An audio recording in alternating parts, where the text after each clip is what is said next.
انسان کو دکھ بھی آتے ہیں، بیماریاں بھی آتی ہیں، اپنوں بیگانوں کی طرف سے اس کو تلخیوں کا بھی سامنا کرنا پڑتا ہے۔ تو اس موقع پر آپ کی زبان کوئی ایسا جملہ نہ کہے جو اللہ کی ناراضگی کا سبب ہو۔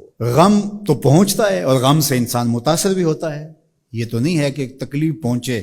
غالب نے کہا تھا روئیں گے ہم 1000 بار کوئی ہمیں ستائے کیوں۔ تو جب سینے میں دل ہے تو کوئی دکھ دے گا تو دکھی ہوگا، دل بے چین ہوگا۔ تو فرمایا کہ جب تکلیف پہنچے تو مدد کس سے طلب کرو؟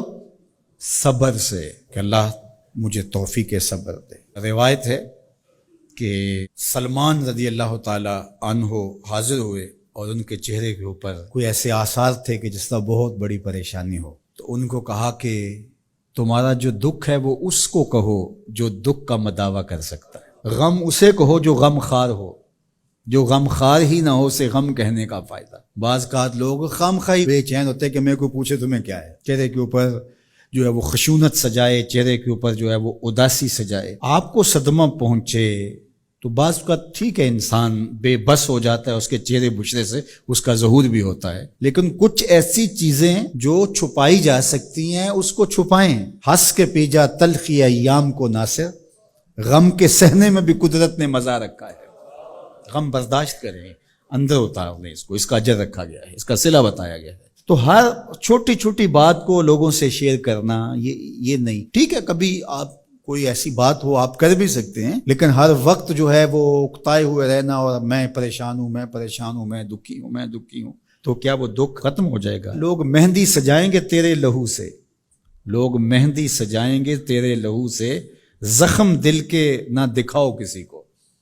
لوگ تو اس سے طرح مذاق بھی اڑائیں گے، اور جب تم ہنستے ہو تو زمانہ تمہارے ساتھ ہنستا ہے، اور جب تم روتے ہو تو زمانہ تمہارے ساتھ نہیں روتا۔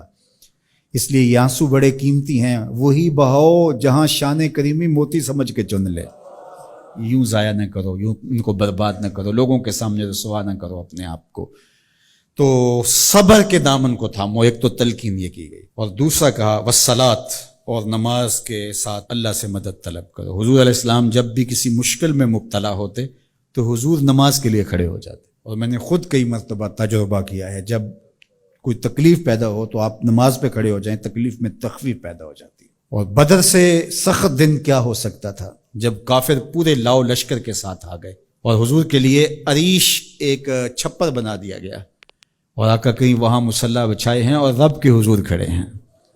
مشکل کے وقت جب کوئی سبب نہ رہے تو اس کے حضور آ جاؤ، وہ تمہاری ضرورتوں کا کفیل ہے۔ وَإِنَّهَا لَكَبِيرَةٌ إِلَّا عَلَى الْخَاشِعِينَ، اور یہ بہت بھاری ہے نماز پڑھنا اور صبر کرنا، لیکن جو اللہ کا خوف سینے میں پالنے والے لوگ ہیں، رکھنے والے لوگ ہیں، ان کے لیے مشکل نہیں ہے۔ بچے کو صبح اٹھائیں آپ نماز کے لیے تو وہ اٹھتا ہی نہیں ہے، بار بار کہہ کے اس کو اٹھانا پڑتا ہے، اور اس نے سوات کی سیر کے لیے جانا ہو اور دوستوں کو ٹائم دیا ہو، تہجد کے وقت ہی تیار ہو کے بیٹھ جاتا ہے۔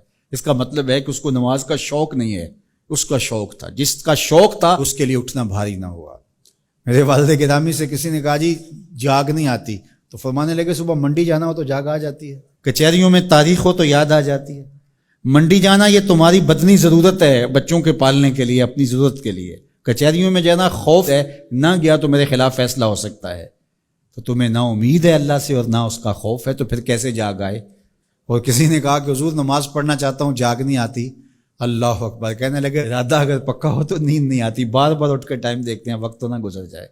اللہ اکبر۔ تو فرمایا یہ بھاری ہے لیکن خاشعین کے لیے بھاری نہیں ہے، خشیت خدا سینے میں نہیں ہے، اللہ کا خوف سینے میں نہیں ہے، تو واقعی صبح کا اٹھنا بہت زیادہ بھاری ہے، بہت زیادہ مشکل ہے، لیکن جو خشیت والے ہیں ان کے لیے مشکل نہیں ہے۔ یہ مان لیا کہ صبح کا اٹھنا، سحری کا اٹھنا نفس پہ شاک ہے، لیکن اگر کسی کی زندگی کی لذت اس میں رکھ دی گئی ہو، اللہ اکبر، تو پھر اس کے لیے مشکل تو نہیں ہوگا۔ راہ خدا میں تکلیف اٹھانا مشکل صحیح، لیکن زندگی کا سرور اس میں رکھ دیا گیا ہو۔ وہ مزہ دیا تڑپ نے، میری آرزو ہے یا رب، میرے دونوں پہلوؤں میں دل بے قرار ہو۔